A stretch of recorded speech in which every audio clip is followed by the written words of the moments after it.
Excuse me, can I get a cup of coffee? Black? Can't you see we talking white? Welcome to Black Irish Podcast.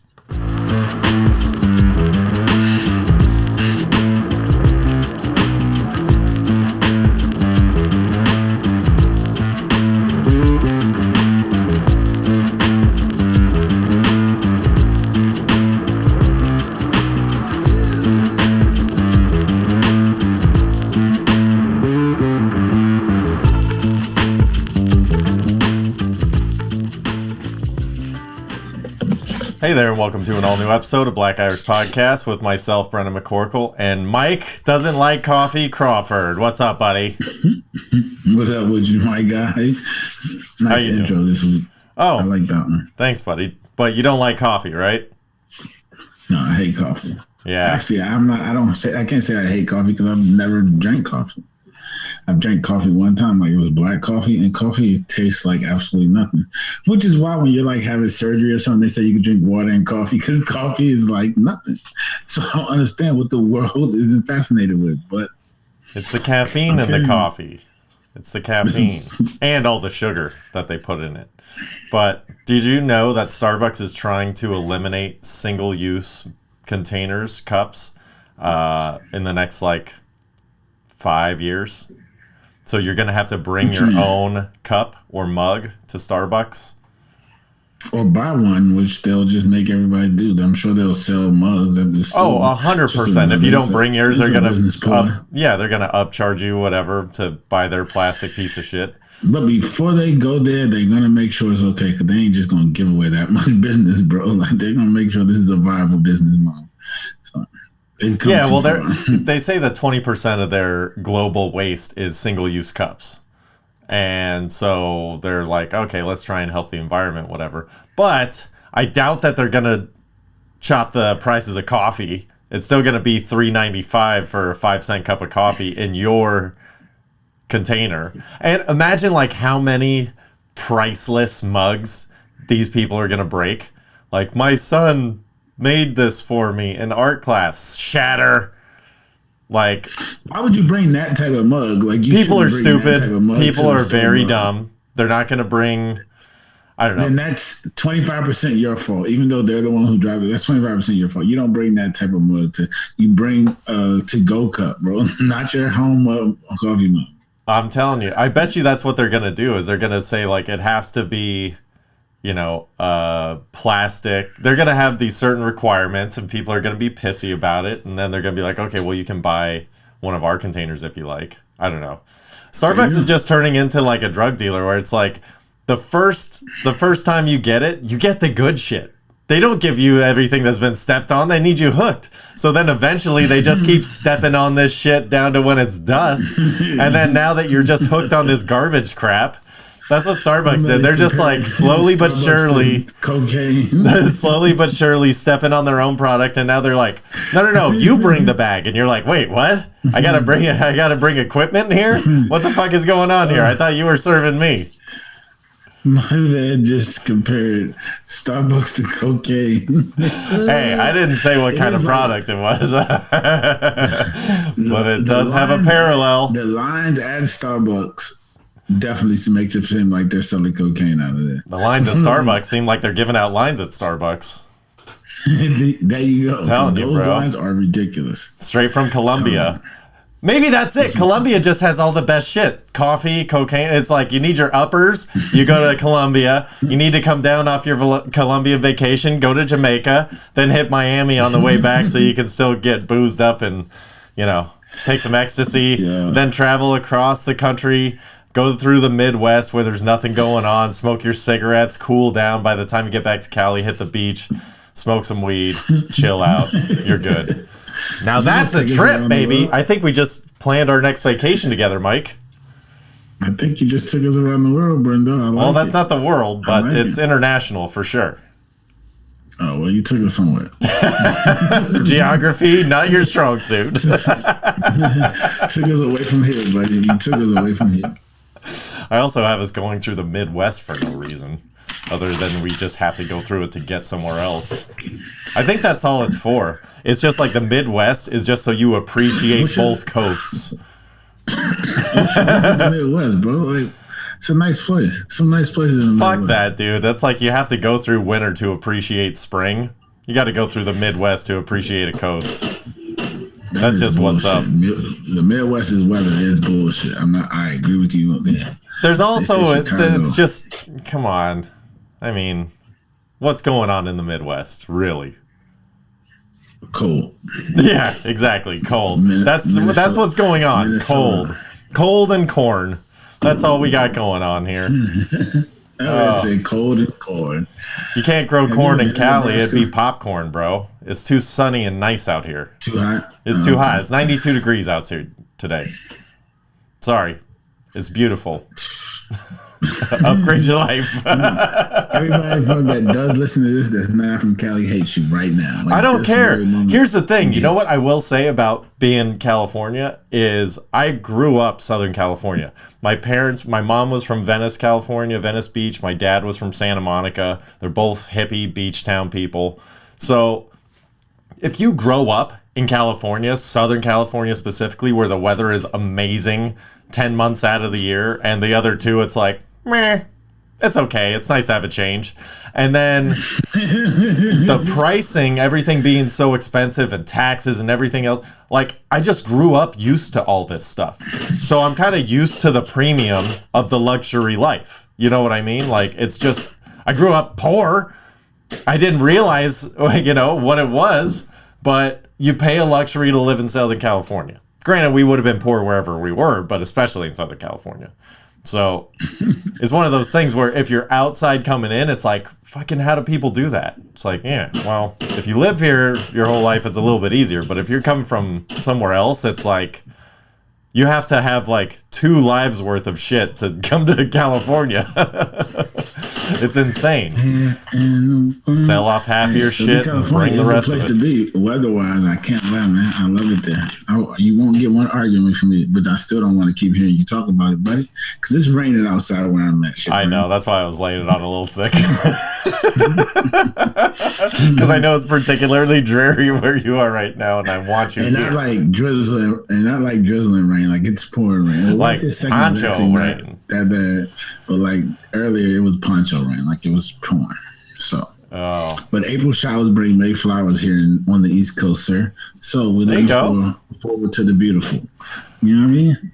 But listen, dude, it's worth it to pay a luxury tax for stuff. Like, as I'm getting older, I pay extra to be comfortable and for convenience.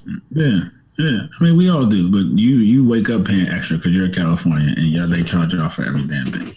That's true. You know what also I realized is one of those things about getting older?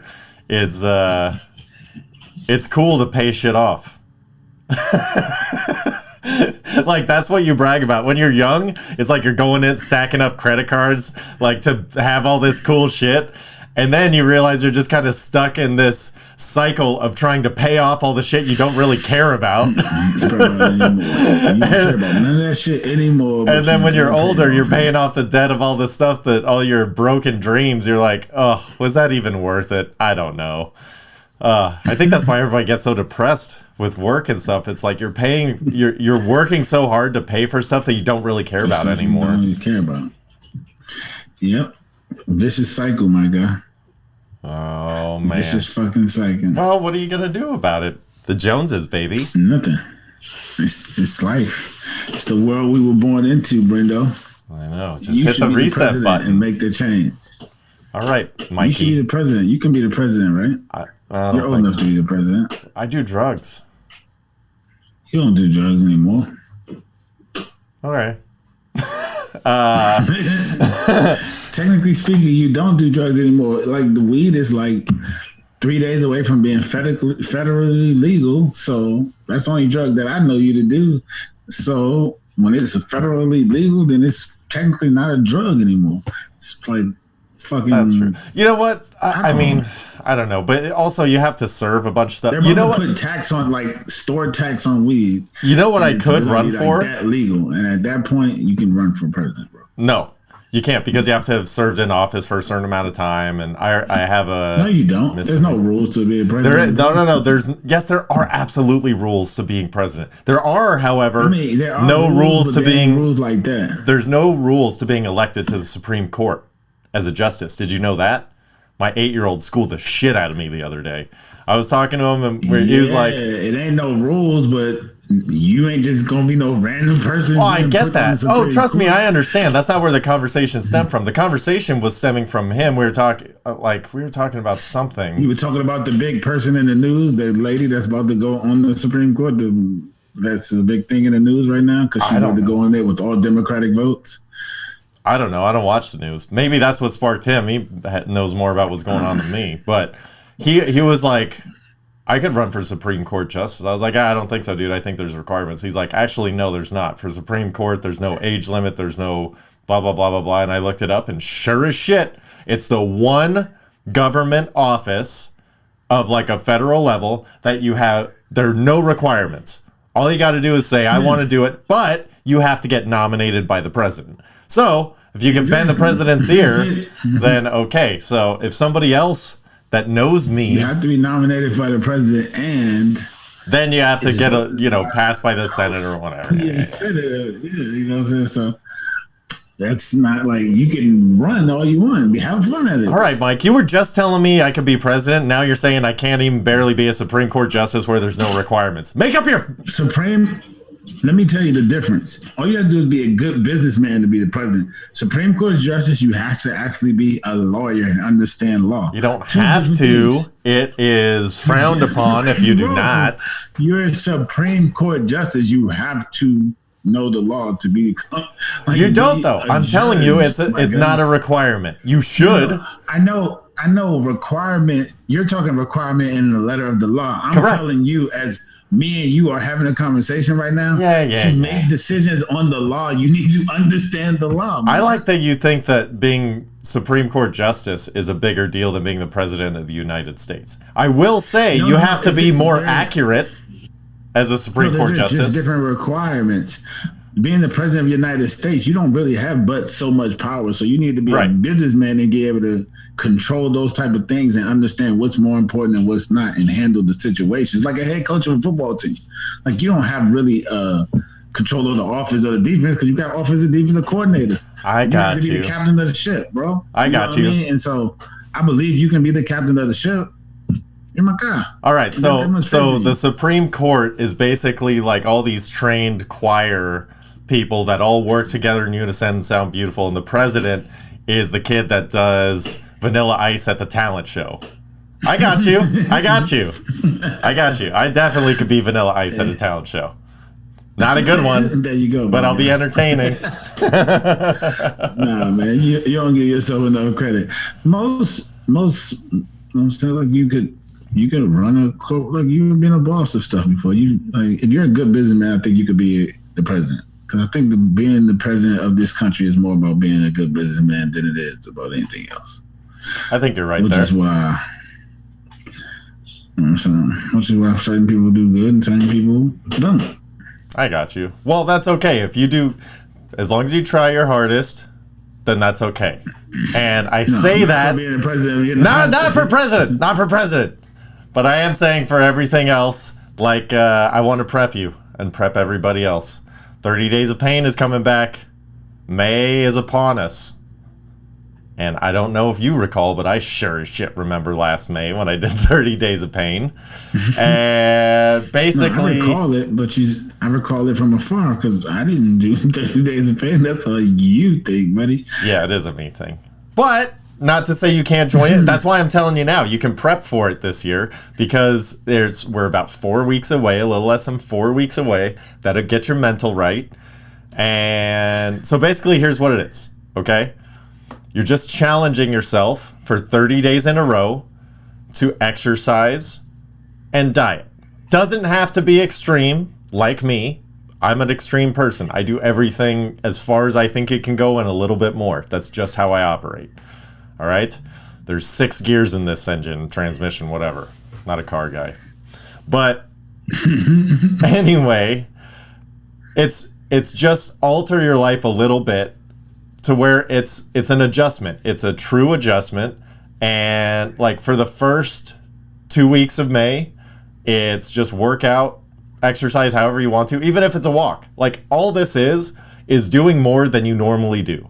So if you don't normally do shit, go for a walk, do 20 jumping jacks, whatever it is, and just do that consistently for a month. Now, I plan on upping everything, upping reps.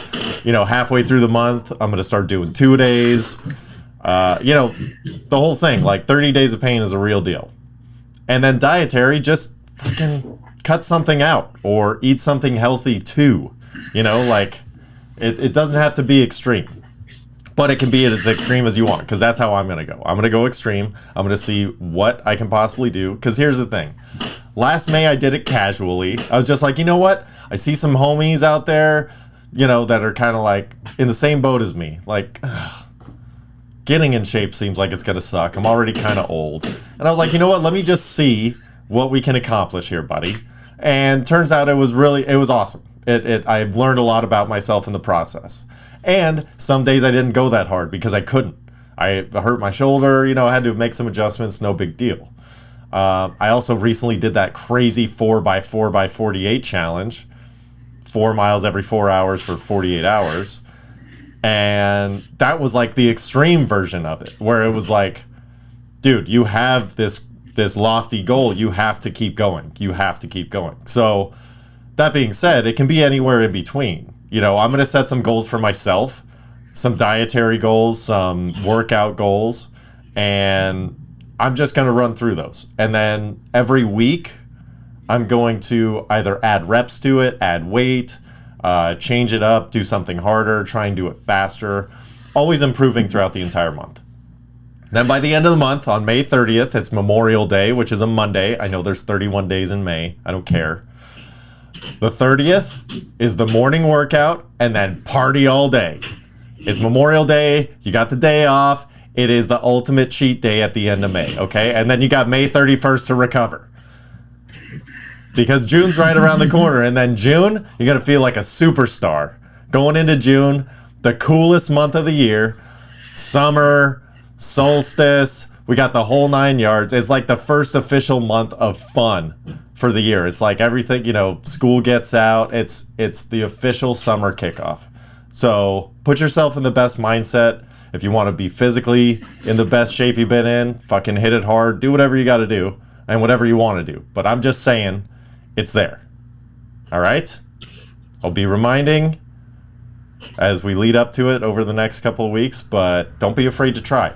And if you fail, who cares? After a day or two, who cares? Jump back on it later if you feel like it. Make it up at a different time. See what you can do. Test yourself. Come on, it's fun. And I know everybody else has real jobs and all that kind of stuff. Like I said, I'm not putting parameters on what it is other than it's every day. And it's something additional, or you're subtracting something that's normal from your life. That's it. Not a huge deal. Not a huge adjustment, but it can be if you want it to be. I might partake. Just lay off the Kool-Aid for a month. I'm not laying off the Kool-Aid. I might lay off of bread instead. Bread might be harder. See, but bread comes with all those delicious sandwiches and burgers. Just eat that shit with lettuce, man. Oh, what about this? What if you gave up for 30 days of pain? What if you gave up potatoes? That's an Irish thing. What? But here's the thing. Potato, that would be kind of hard. Yeah, French fries are your killer. French fries, home fries with breakfast and chips. All like, what would I eat with anything? I wouldn't have no sides. That's all your accoutrement is potatoes. Yeah, no, I don't know if I can do that. I think I might try bread. I might try bread. Buns count as bread, by the way. Buns count as bread. Yeah, I know. No all right. Buns, no extra bread with anything. I used to eat bread with everything that I eat. Oh, what about this? What about no barbecue? That's not terribly difficult. Barbecue that often. Yeah, that wouldn't be too difficult. I don't eat it that often. I could definitely go a month without it. Oh, I get. Is that an East Coast thing? Because when you were out here, you would get barbecue like once a week. at least. Yeah, but that's because it's so, you know what I'm saying? Like, it's a season thing. It's coming upon that season where I eat it a lot, but like, I don't eat it, you know what I mean? Like, I eat enough stuff at other times that I could go with, like, it wouldn't be, I just eat a lot. So spring and summer is seafood and barbecue? There you go, buddy. That does not seem like it goes together. Barbecue shrimp, I guess. Nah. Seafood and barbecue, baby. It's at that time. I guess that's a good alternative. It's like if you eat heavy barbecue one day, eat fish the next. A seafood barbecue spot, bro, and you had good both seafood and barbecue, you'd be a winner on the East Coast, and you might be rich. Okay. I'm going to have to not do anything about that.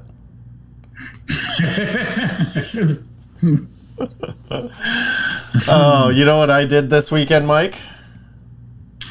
I don't know what you did. I'm sure you were with your kid, though. Yeah, we watched 77 hours of Wrestlemania. Not really, but it was on for 2 days in a row, which it's smart. They're going to do that from now on. Now they had to start doing that with the pandemic to keep the athletes separate. So they broke it up in between 2 nights a couple of years ago, and then they're like, "Oh, our ratings were the same for 2 nights instead of 1. Let's just always have it on 2 nights now."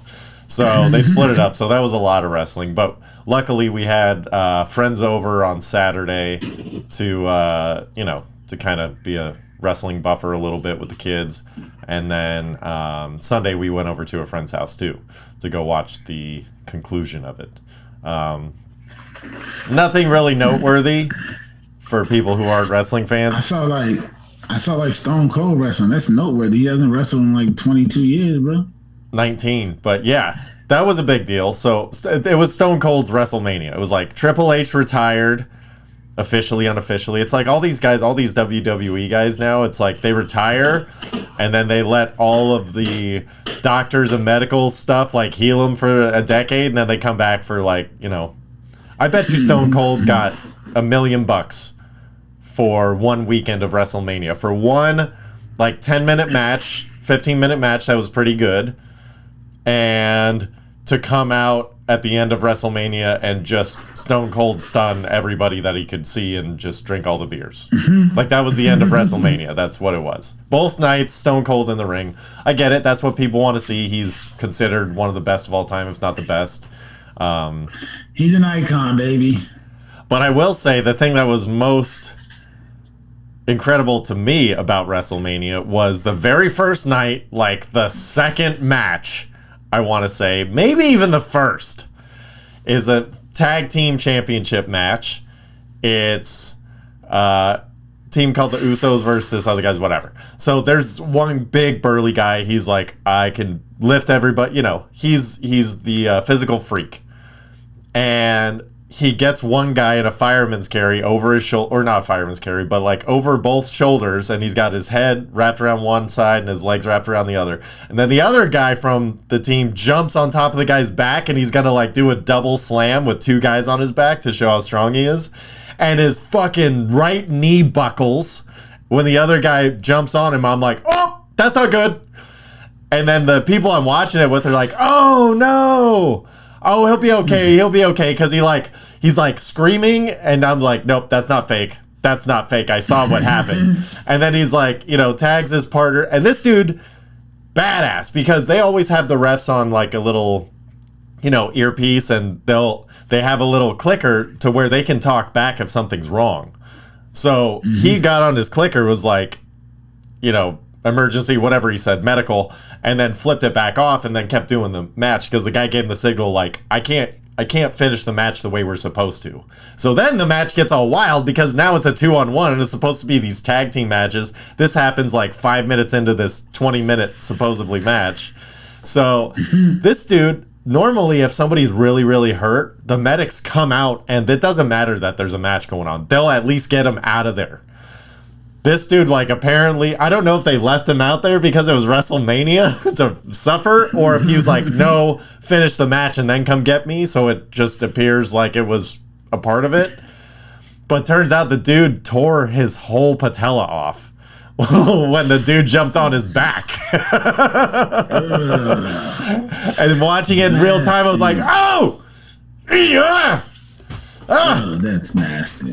And then this dude just sat on the side of the ring for like 10 minutes waiting for somebody to come get him. Nope. Like, I could see the initial like minute, your adrenaline is so high that you're like, this hurts, this is wrong, but I'm getting out of here. After that comes down and you're sitting there writhing in pain, like, when are these guys gonna end? You know when you're waiting for something to finish and it seems like it takes way longer? Imagine having your patella ripped off and that 10 minutes feels like 3 hours. There you go. That's disgusting. And my leg now hurts because of it. Right. Because of the story you just told. So, yeah. I can feel that. Well, speaking of things that hurt, North Carolina really hurt us there, buddy. You more than me. Yeah. Yeah, they ran out of gas. It's all good. It's all good, man. I love my team. We put up a valiant fight. We had a 15-point lead and gave it all away. And we gave the lead away early, so I knew we were in trouble. And we were tired. My guy didn't make no shots. Caleb didn't make no shots. Brady made a couple shots. Let me ask you this. Let me ask you a couple of things. Let me start with a softball question. Minute 18 left. North Carolina has the ball on a timeout. Okay? At that point it was a tie game, I think, or they were down 1. I think they were down 1. Maybe 2. Anyway, regardless, they have a minute 18 on the clock. That means if they wanted to, they could have 2 of the last 3 possessions. Right? But they went for it. And tell me why your boy Love was throwing up brick after brick after brick and not passing the ball, and brick after brick after brick. Layups, by the way. These are layups that are turning into biscuits. Like, what happened? He didn't have. We only played 5 players. He didn't Straight selfish, bro. Like, he would not dish to RJ. Like, I don't know what's going on. Yeah. Nah, man. That's how he was playing all tournaments. So he wasn't. He was gonna. Yeah, but if you go 1 for 9 in the last 8 minutes, and like 6 of them are layups, you need to start fucking passing the ball. He should have drove it when we were down 3. Oh, I know. Instead, he came down to take the big sight. Gosh, dude, like, I get it. You want your moment, but you just cost your team like a chance. Not saying they would have won. I'm saying he cost him a chance because he was getting doubled and tripled every time he was going down to the lane and bricking these layups. Because he's trying to backwards, do all these fancy moves. 23, man. Dude. 5 for 23 in the championship. What can you say? I could say that he was awful and selfish, and he cost them a chance at the title. I'm sorry, I know it's your home dogs, but... Him being selfish got us to the title, so you can't have it. Okay, so it's okay to not make an adjustment to win at the final game? That's that. You know what that is? Make an adjustment, but you can't. You got to live with the results, so you got to live with it both ways. I know, but we're not. Listen. Shots in any other game when he's hawking it up like that, we're not even there. So he's making them then, and he thought he was going to start making. But he wasn't making them all game. He wasn't making them all game. Yeah, he should. That you know what that is? That mentality. That, and by the way, it's irrational confidence. What's the name of your coach? I didn't want to curse him by name, so I just kept saying coach. Hubert. Okay. Hubert Davis. Why is he not taking timeouts when his players are severely injured on the court and cannot play defense whatsoever? Like, Love is straight. He missed 3 possessions. He just went like 10 feet back and forth over the half court line. And he's like, no, I'm fine. And guess what? You know how bad they needed those 2 timeouts with 4.6 seconds left? Not that fucking bad, apparently, right? That was shitty coaching. Shitty coaching. And like, dude, how do you not take timeouts? Even just to go, okay, let's make sure you just, work it out on the sideline. Do whatever you got to do. But you're giving up 8 points on injuries because you're letting your injured players stay on the floor. Like, that's one of those, like, oh, I'm going to pull Pedro Martinez, but he doesn't want to come out. Fucking leave him in, I guess. Like, that's a shitty leadership Like it was just awful. Sometimes. Yeah, to bad coaches. Yeah. Good coaches make mistakes all the time. Yeah, but bad coaches lose championships. Sorry. Yeah, good coaches do too. Yep. But bad coaches don't put themselves in the position to set themselves up for success when they do that. He literally was just like, whatever you guys want to do on the court, go for it because you're my 5. I don't have anything in my brain other than that, and I cannot adapt. He's not going to play. He doesn't trust anyone else, so he was going to play them anyway, regardless of what they did while they were on the court. That's how we got to the championship, bro. I understand, but okay. Which is also why we probably lost because they were exhausted, but we weren't going to play him. He refused to play other people. He done it all season. That's a shitty coaching job. He just was made it to the finals from an 8th seed. It wasn't too shitty. With somebody else's team, who he refused to change out. Okay, so Roy Williams, starting 5, got all the way to the championship game. That's what happened. Roy Williams never even coached Brady Manning, so it would only be 4. Okay, did he not help recruit? Huh? Did he not recruit? Brady Manning is a transfer. This is 1-year guy with us. Okay, Brady Manning. Who's the rest? Who's the rest? The rest of them were recruited by Roy. Okay. He was been on the staff, so he recruited them too. I get that, dude, but he obviously didn't coach. Because what did he do? He just took associate head coach. So let me ask you this: did Roy Williams ever stick with 5? So he did a good enough job. No, Roy Williams. No, he didn't. Sub guys. Okay, why? Because Roy Williams is a good coach, correct? Because Roy Williams had trust in guys that Hubert don't. Roy Williams didn't make the Final Four in his first year as a coach or the championship game. Hubert just did that. So listen, dude. I got nothing against the guy. Okay. I got nothing against the guy. But if you're telling me I can take, let's say, he's not a Hall of Fame coach. He's a first-year coach. We have to realize he's a first-year head coach. He's not Roy's a Hall of Fame. I don't give a dude. I don't care. How long was he an assistant coach? How long has he been around this? Which is top 4 of all time. Dude, so how long has he been around the sport? Roy Williams. I don't have to be a coach to know if somebody's injured, they're not going to operate at 100%. Dude, when Love got hurt, he was operating at 15% for 2.5 minutes. It's also about relationships. You trust your guys. Then take a timeout and let him work it out on the sideline.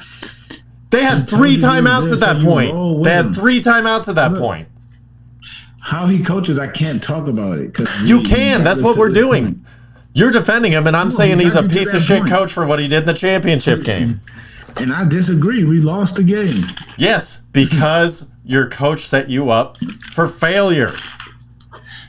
I disagree. Okay. Well, he could have made some changes. He could have called them out. He could have subbed him. He could have.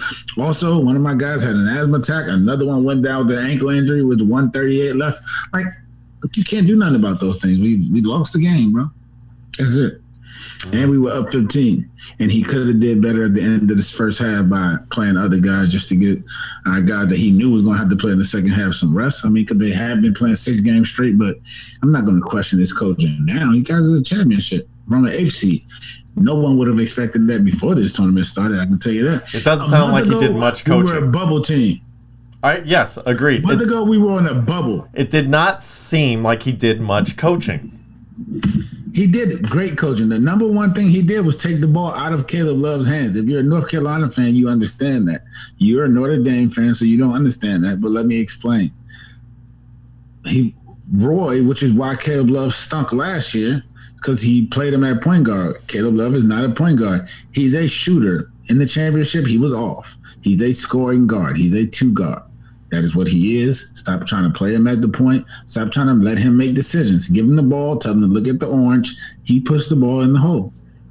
Hubert did that because Roy never did. RJ is the point guard of the 2. He needs the ball in his hands. He can make decisions.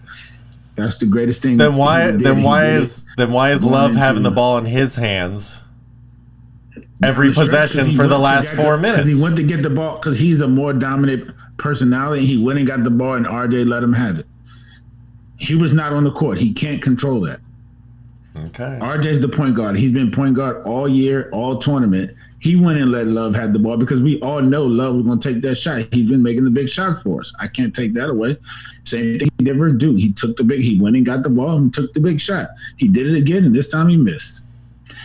That's basketball. He didn't man. just miss the big shot, though. He missed another. He missed 5 18. He shot 5 for 23. He missed another 17 shots. You know what I mean? Like, he's a shooter. I get it. And I even get the last possession he takes the shot. I get that.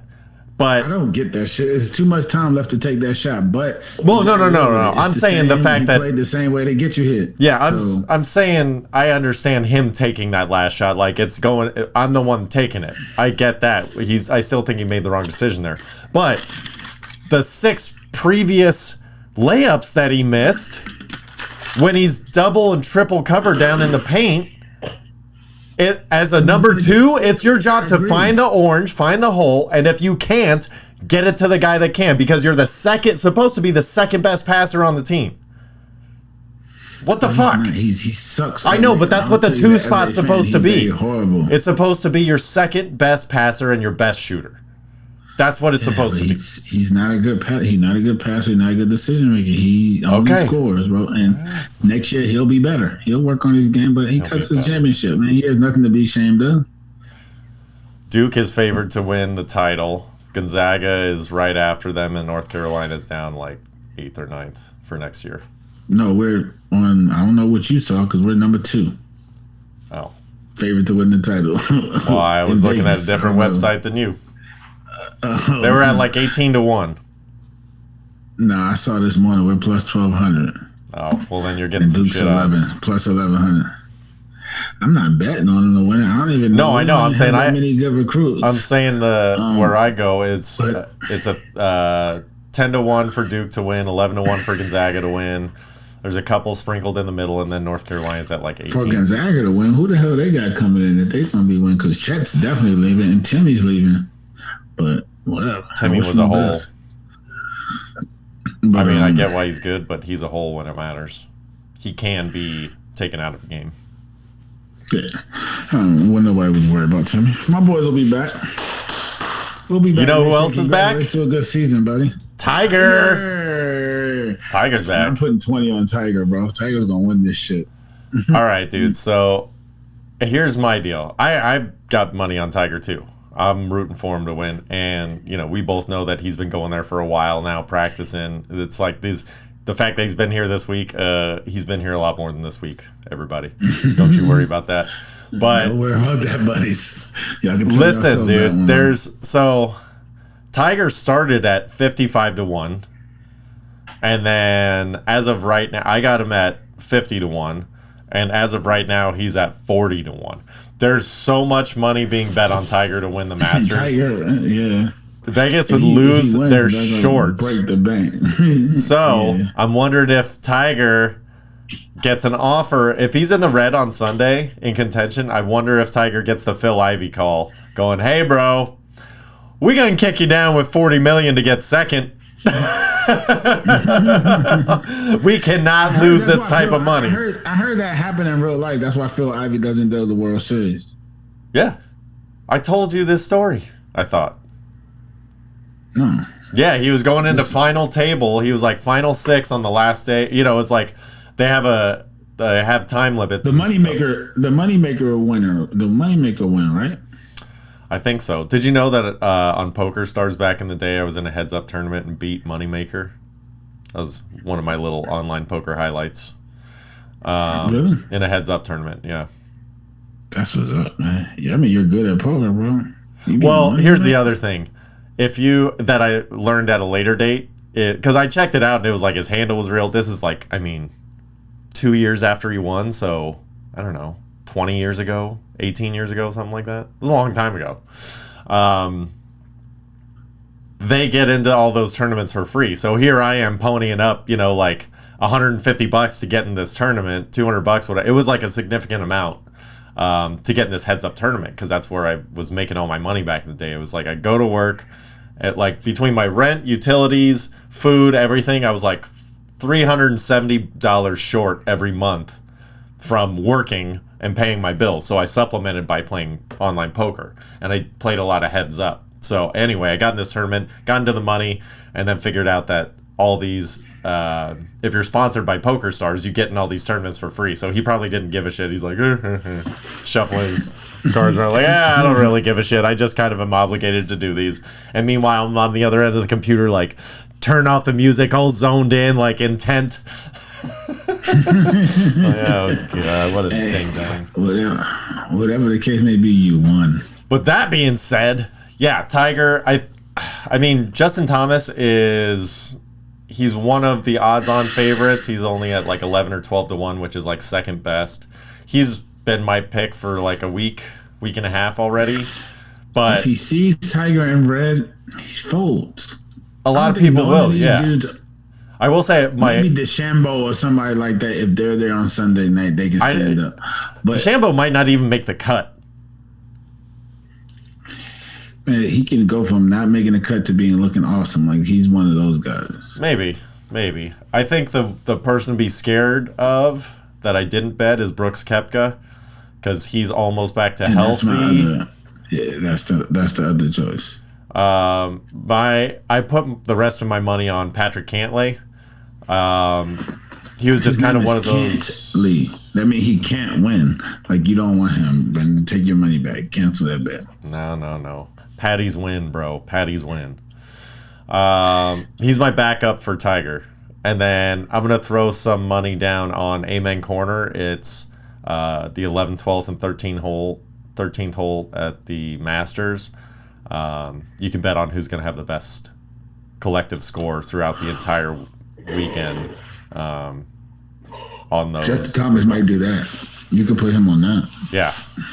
Well, honestly, I think for that one, I'm going to put my money on Victor Hovland. I think he can come back. I don't think he's going to win, but his irons are sharp, and if they're on those 3 holes, I think that's a smart bet. I think he's probably at like 12 or 13 to 1 for those 3. So that's my Masters bets. I'm looking forward to. Yeah, I'm looking forward to watching Tiger win the whole thing. That would be a lot of fun. That would just spark up a whole nother. Golf's already been getting good, getting better. Like, that would just reinvigorate and just, pour gasoline on the fire. So that'd be fun. That would be fun. What do we have? Oh, Lakers. Lakers suck. Let's move on. The Lakers didn't make the playoff. That is fucking wild as shit. It's hilarious. But anyway. It's not the wildest shit. The Bulls are going to make it and then get sent out the first round because we're going to be the 6th seed. I don't even know. The 3 seed is either going to be out of Milwaukee, Philly, and who's the other team tied with them? I don't know. Milwaukee, Philly, and some other fucking team in the East, but they all kick our ass. So, Milwaukee, Philly. Who's the other team that's top? Toronto? No. Brooklyn? Miami's the 1 seed. No, not Brooklyn. Milwaukee, Philly. Atlanta? Why can't I think? Who? Atlanta? Who are you thinking of? No, I don't know. I don't know who's the other team. Why can't I think of them? I don't know. It doesn't fucking matter. Not the Knicks. It doesn't definitely not the Knicks. None is gonna bother. All right, let's get choppy. Well, while we're getting choppy here, we've got. So as of right now, the Celtics. That's who the fuck it is. And you already said Boston. No, I mean talking about the 3 teams that were tied. I didn't say Boston. I said Philly, Milwaukee, and Boston. Yeah. So one of them will be the 3 seed, and they'll kick our ass. And we play the Celtics tonight, and they're probably going to kick. Oh, they're going to work you. Yeah. You guys are going to get served up pretty good. All right. So as of right now, the Suns are at plus 275. Everybody thinks the Suns are going to take it. Trash odds. Yep. I don't think they're going to win it, but that's trash odds either way. The Bucks are at plus 575, which are okay. They're second favorite. Followed by the Nets at 675. The 8th seed. That's fucking amazing. And then Golden State is now at plus 850. That's the bet. That is the bet. That was the bet that preseason was 7 to 1. When we talked right before Clay came back, they were at 4 to 1. And then now they bounced back to 8.5 to 1. So I'm hoping that Tiger can help me parlay this into a Golden State Warriors championship bet with a nice, throw a cool 4 digits on it and let's roll. You know what I'm saying? Yeah, that's a nice bet right there because I think they got a chance. We'll see. I mean, they will have all the pieces to do it. They will, as long as Steph comes back. Yeah. Well, obviously, that's a huge caveat there. And then this weekend, we have... It's been a while since I've been excited for UFC, but UFC 273 is coming this weekend. I know they're all good, but I haven't been excited for one in a while. And this one looks to deliver. There's a lot of scrappers, and there's a lot of... usually you can tell if it's going to be a good card or not because the over-unders on 2.5 rounds are always the better odds or on the over. So if the under 2.5 rounds is getting the, you minus 150s and 160s, that means somebody's going down, getting knocked. So just a couple of the matches. Mickey Gall is at plus 165 versus Mike Mallet at 190. I don't know who Mike Mallet is, but I know that Mickey Gall is the guy who beat CM Punk and then was talking all this shit and then got his ass whooped. So I'm taking Mike Mallet all day. Basically, Mickey Gall, everybody just wants to whoop his ass for being the guy that fought CM Punk. So I'm just gonna bet against him every single time because he seems to keep getting his ass whooped. So I'll go, minus the 190. Put up almost 2 to 1 to win on that one. And then from there, it pretty much seems like the favorites are going to just bash through everybody, which means it's going to be a fun card to watch. Darian Weeks is fighting Ian Gary. Ian Gary is the kid from Ireland. On this card, so yeah, he's the kid from Ireland that I think he's undefeated. Or he's won his last 10 in a row or 8 in a row or something like that. He's on a winning streak. Yeah. So Darian Weeks is at plus 295. Ian Gary is at minus 365. I'm not going to bet it because I hate betting anything over 2 to 1 odds to give up to win one. So I'll not bet it, but Ian Gary should smash him. Gilbert Burns. His ass kick if this dude's winning 4 or 5 fights in a row. Darian Weeks is gonna win that. I'm gonna go ahead and get that free $300. Okay, you're welcome. You can have it. Go ahead, bet your unit, lose your unit. You're good. Gilbert Burns is plus 400 versus Kazmat Chimaev.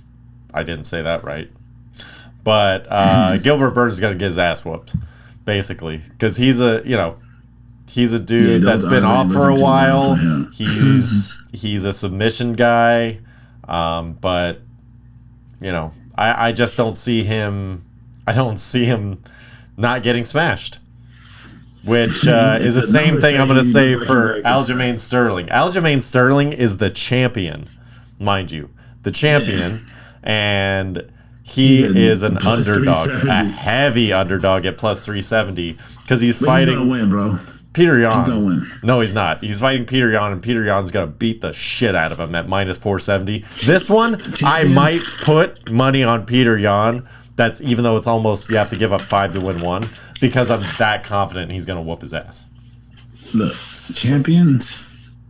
But you don't know what happened in this story. So let me tell you briefly what happened here. So in these Dubai fights at Fight Island, okay. Peter Yan held the title for bantamweights, I believe it is. Sorry if I got the division mixed up. Or featherweight, something. So he was fighting Aljamain Sterling for the belt, and there was an illegal blow while Aljamain was on the ground. Illegal knee to the head, I think. Jacked him up pretty good. That being said, they don't count it as a no contest. They count it as a disqualification. That means Peter Yan lost his belt. So technically, Peter Yan lost his belt on a disqualification, whatever. And then Aljamain Sterling and him were supposed to have a rematch back in November or something. Sterling had some spine issues, something like that, got injured.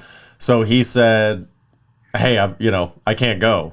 And Peter Yan is like, listen, I'll wait for him or I'll fight somebody else. I don't give a shit. Like, I'm going to win.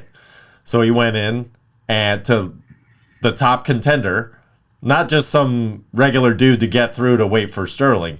Went against the top contender besides himself, whooped his ass, and is like, I don't need your interim belt. I have gold now. Now you can't deny me that fight. So he's coming in with an interim belt, but he's like, this is fake. He's like, I just wanted a reason to get the real belt back. He is going to beat the shit out of Aljamain Sterling. And, by the way, he was already doing that when Sterling took the knee. So now he's going to beat his ass now that you said that. Now you're also all in on Aljamain Sterling. Here's a little added fuel to the fire for no good reason. Peter Yan is Russian. It makes him very dangerous. Yeah, dangerous to get his ass kicked by Aljamain Sterling. Let's go, Aljamain. You know Aljamain's white, right? I don't care what his name is. Just kidding. I don't care what race he is.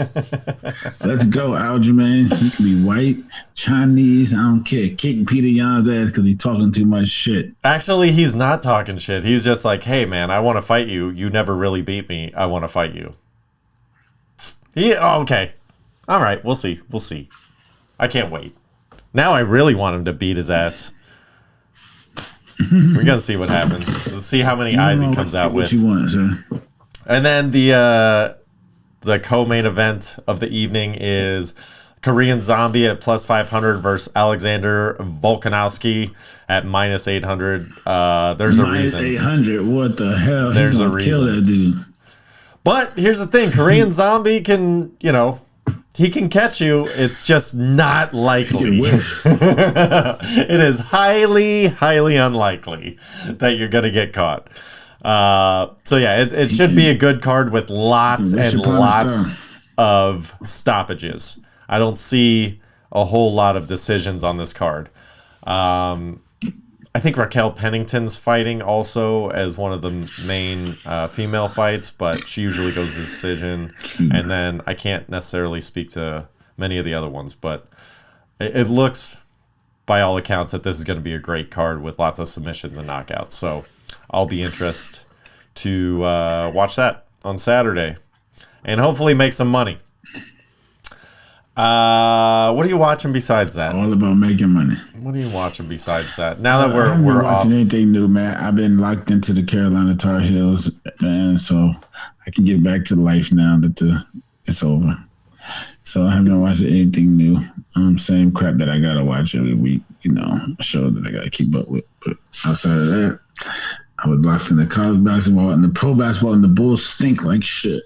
Well, they were on a run, but now they stink. Lonzo's out for... I hate how they say remainder of season, and it's like, wait, all the playoffs? And they're like, well, maybe not all the playoffs. And you're like, ugh, there's like 3 games left. Don't say remainder of season. That's stupid. Anyway. I did... it's kind of in that weird lull of sports where it's like, it's about to kick back up. It's just the springtime, the dust is settling right before NBA playoffs ramp up and all that kind of stuff. Football. And they already canceled the Red Sox Yankee game for Friday. Bullshit. Yep. Opening day, which, by the way, can't believe we both got that wrong. We already reviewed the MLB opening day last week when we were a week early. So check out last week's episode if you want to know how we feel about this week's MLB season. I did, however, so that being said, I did some cleanup. The wife and I got to finally finish Cobra Kai season 4, which, whatever. I'm over it. I don't need to see it anymore. Season 5, be gone. You're done now. For me, it was one season too long. I get it. It's all good. People that love it. I understand why. I get it. I didn't even like it. Never even saw Karate Kids growing up. And I still kind of half enjoyed the show. So kudos to the show, but I'm out now. I also saw Mike Epps stand up. Indiana boy. Here's what I'll say about it. Now, granted, I'm kind of a comedy nerd or whatever. I will give him this. because it made me accept the special for what it was. He straight up comes out right at the beginning. He's like, listen, I'm from Indiana. The only reason I have this cameras on is for everybody else, but the show is for you guys here. And he like totally plays to the crowd, totally plays to the hometown Indiana thing. And it's like, okay, at least he addressed that in the beginning, because it feels like he's not really doing a special. He's kind of doing a special. So if you like the fact that he addressed it right in the beginning, I'm like, okay, this isn't going to be your standard thing. This is him just going home and hanging. Like he basically filled the theater with his hometown. You know what I mean? So yeah, definitely. So it's cool in its own right. It's got its own jokes here or there, but he does this one thing that bugs the shit out of me. And whenever he doesn't get the applause break that he wants, or whenever he tries to force one, he pats the mic like to make it like a clapping sound. Like, you did that like 5 times, Mikey. Come on, buddy. You don't need to do that shit.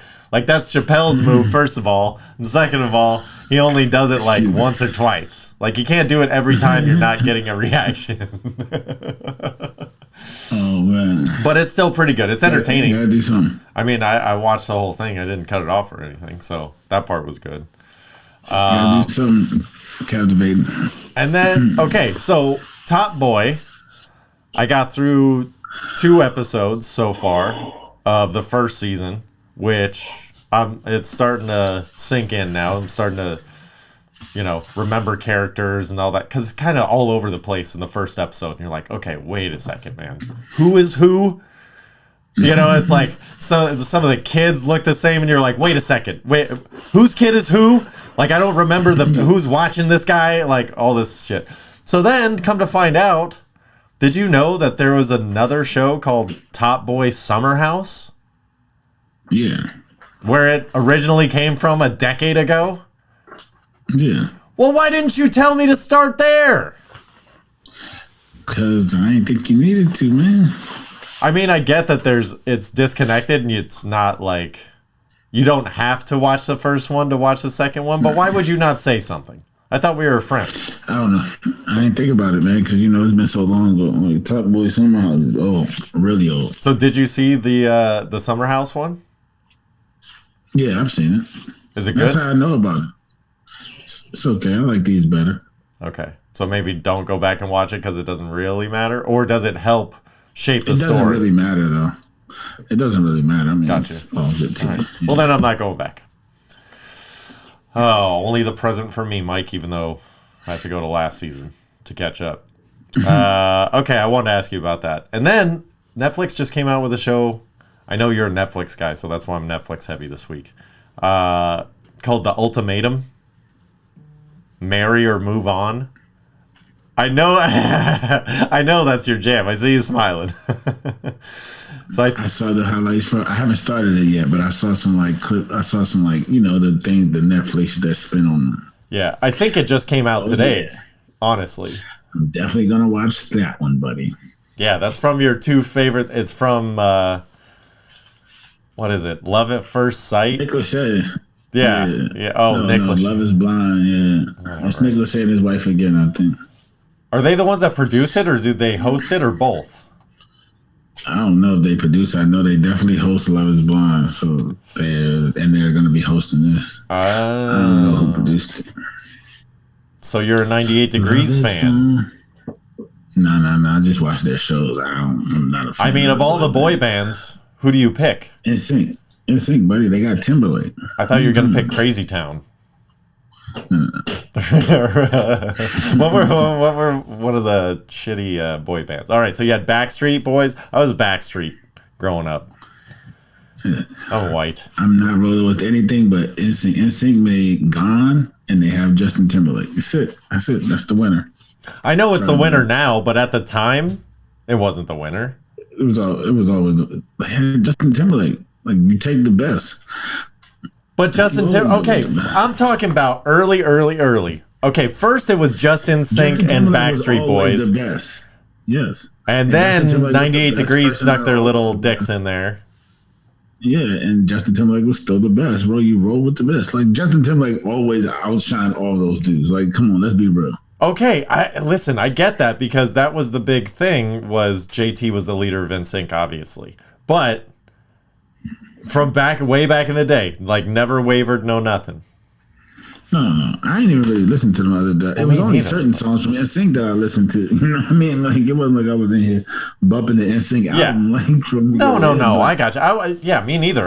But it was everywhere, so you did consume it no matter what. And then Justin crossed over for good once he did the thing with Janet. It was just like, oh man, you know, like. Ain't no going back now. Like we rocking with Justin, bro, on this end, you know. I'm ripping titties and drinking 40s. This is what we doing. There you go, baby. Oh, you know they got this silly daily trivia thing on Netflix now too. Huh? Yeah, there's like an interactive. I just saw it and I still use an Apple TV, so we don't have a smart TV in the house yet because I refuse to replace shit that still works. We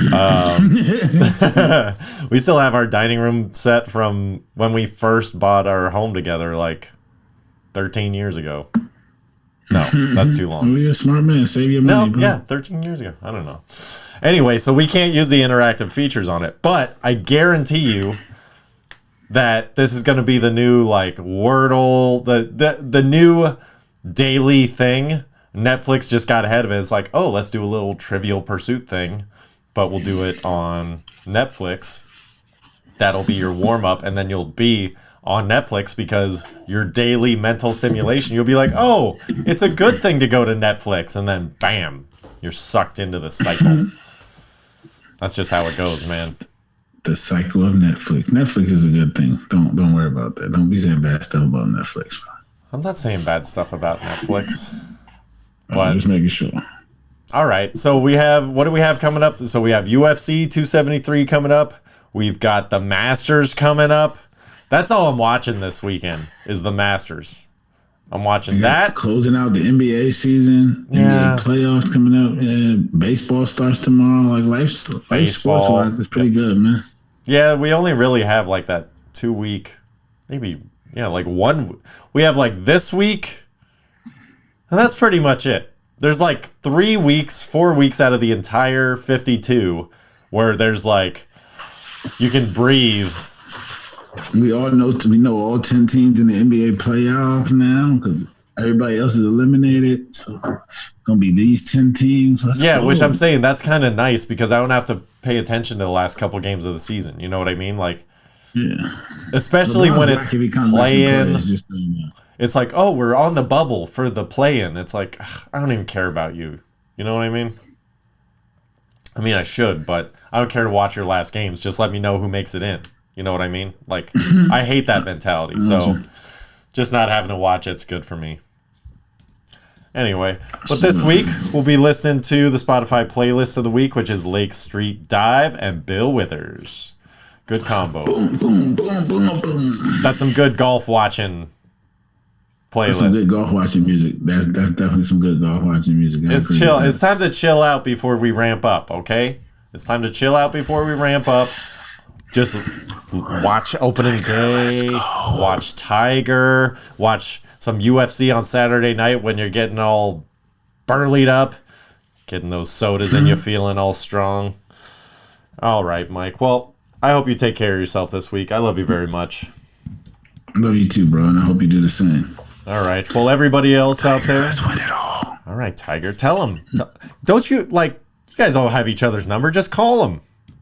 I wish. If I could call a Tiger, my life would be a totally fucking clap him a pigeon or something. Get a note to him. Something. Come on, man. Dude, there was, speaking of which, before we sign out, there's one dude when I was doing installing appliances. There's this homeless guy right off of the 5 and the 2 down in, it's not the greatest area of Los Angeles, basically. And this dude, I'm not kidding, had pigeons trained to do more than just fly up and come back. Like, he would have them fetch things by pointing. And the only reason I know this is because we were fascinated by the guy, and it was our same exit every day from our truck. So we saw this guy for like a couple of years in a row. And like randomly, he was doing this shit with pigeons that you would not believe. Like, they were trained I don't know. I don't know. It was excellent. So, a good way to ruin the end of the podcast. Be sure to be good to each other. Follow us on Instagram at Black Irish Pod, at Black Irish 213 for Mike, at Brendala7 for me. Check us out on YouTube, wherever you podcast, all this stuff. You know this by now. But what you don't know is that we would like for you to share. That's always fun. Please, always do so. Share. Let your friends know. Let somebody sitting next to you know. Anybody. Let them know. And then like it. Share with the world, because we'll be here every week. And if Tiger wins, put it all on Golden State. Yeah. There you go, baby. All right. Peace out, people. Be good.